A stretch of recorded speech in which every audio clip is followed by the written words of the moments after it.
పసిడి కాంతుల్లో పద్మావతమ్మ, పసిప్రాయముల వాడు గోవిందుడమ్మ.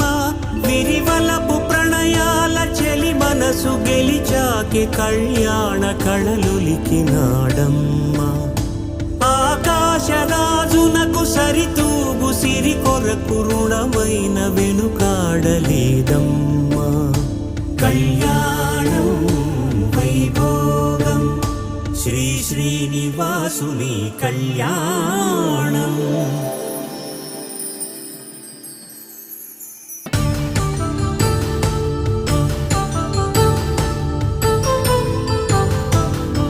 వేదమంత్రం అగ్ని సాక్ష్యం జరిపించు ఉత్సవాన, పసుపు కుంకాలు పంచభూతాలు కొలువైన మండపా